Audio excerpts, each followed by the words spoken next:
Hi everyone, this is Alvin over at Contender Bicycles here in Salt Lake City in Park City, Utah, and I'm here to talk to you today about the new 2020 Orbea Occam H20 mountain bike.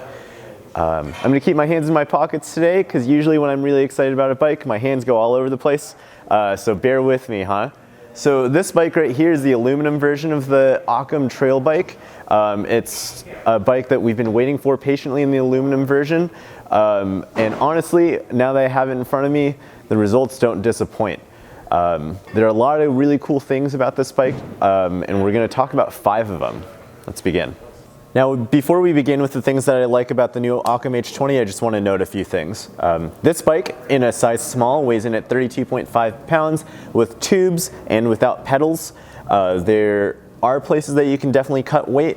These cranks definitely are going to be a bit of a boat anchor, as well as these wheels. I'm sure you can cut some weight there. Additionally, the handlebar and stem combination could be a little bit lighter. However, they're not super heavy.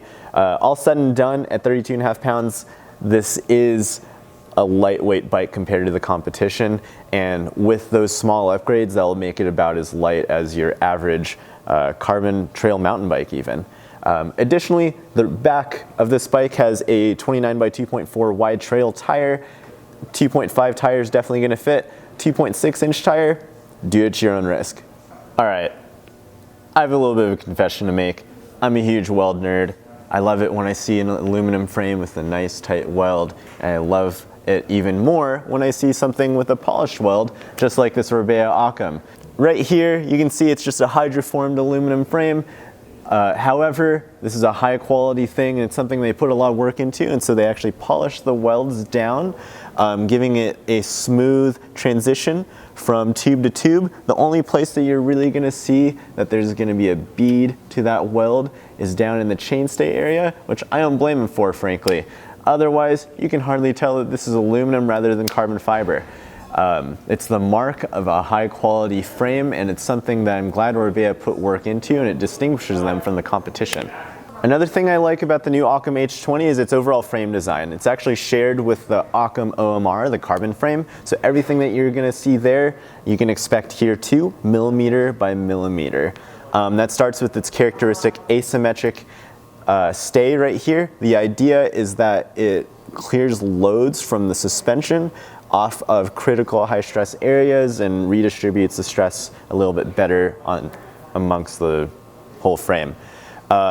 Additionally, you're going to see that it has a 66.5 degree head tube angle, a 77 degree seat tube angle, just right chainstay length in my opinion, really good wheelbase numbers. On a size medium, it has a 450 millimeter reach, which is progressive but about par for the course for trail bikes these days.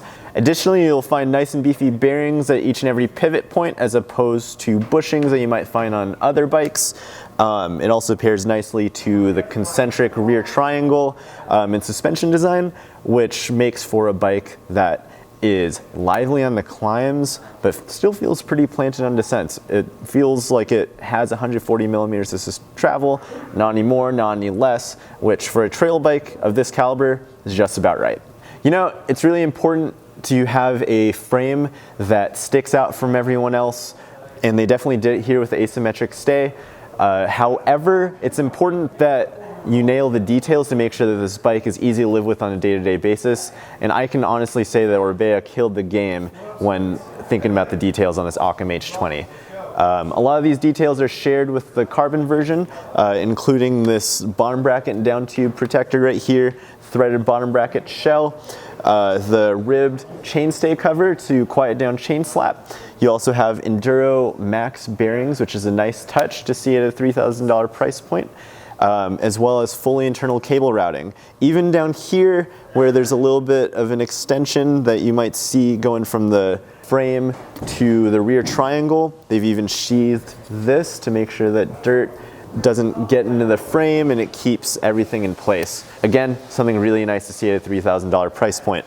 Additionally, the paint on this bike, even though it looks like it's matte black, is killer. We're going to try our best to take good photos of this, but basically you have this really cool like gloss in the logo as well as the inside of the main triangle has a little bit of a sparkle to it and just stands out in the light. And you can tell that Orbea really cared about how this bike would look and what people would think about this bike on a day-to-day basis, even after a long time of owning the bike. Another thing that I like about this Occam H20 is its part specifications. I'm not a great mountain biker. Some would say I'm not even a good mountain biker, but I feel like I have a decent grasp of when a bike performs well, particularly due to its components. And this is a good example of it. Money is well spent here. You have a Shimano SLX and Durex T 12-speed drivetrain with a 1051 cassette. That gives you a 510% range for those who are interested in knowing. And it shifts well under load. It shifts well regardless of how gunked up it is. And at the shifter, it feels smooth and light and sturdy above else. Additionally, you have your Fox suspension over here. You have a Fox DPS shock as well as a Fox 34 fork with a 140 mil travel, as well as a fit grip damper, which at $3,000 is really good to see, particularly when you're seeing a lot of Fox Rhythm suspension at this price point. So just as an aside, here at Contender Bicycles, even if you're buying a bike off the hook from us or off the shelf from us, so to speak, we'll swap out whatever parts you want for the difference in cost. However, Orbea does something really similar to out of the box in case you're not buying from us or you're buying from directly from their website. They call it Myo Lite, and essentially allows you to swap out whatever components you don't like for something that's a bit of an upgrade. So here, for example, you can swap out the 2-piston brakes that come stock on this Occam H20 for a set of BR520 4-piston calipers, as well as Shimano Durex T 4-piston caliper brakes too. There are other things that you can swap out. You can make this bike as it is for $3,750 with a Fox DPX2 factory shock, as well as a Fox 36 factory fork with a Grip 2 damper up front. The cool thing about that is that Orbea gives you, essentially out of the box, the option to over fork the Occam, give it a 65.5 degree head angle, as well as a 76.5 degree seat angle, and raise that bottom bracket just a smidgen. Just in case you wanted something that's a little bit more burly. There's a lot of options you can do here. You can change the dropper post length, you can switch out the bar, the stem, the tires, whatever you want, just to make sure that you have the right bike for you. You know, it's really hard to beat what the Orbea Occam has to offer. It's a really fun all-around trail bike, something that is good for just about everyone. It doesn't really plow, it's lively, it's maneuverable, it likes to climb, and it's really good for just about everything that Utah has to offer. Even this bike with its polished aluminum frame, quite literally, Shimano SLX and XT drivetrain and Fox suspension, is a strong value proposition and not just a performance proposition at $29.99. Add in the lifetime frame warranty and the fact that it's a little bit different than what you'd find on the trail, and there's not much that this bike can't do. If you have any questions about Orbea mountain bikes or the Orbea Occam in specific, give us a call during business hours. Visit our website, contenderbicycles.com, like, click, and subscribe. Follow us on social media too. Thanks, everyone.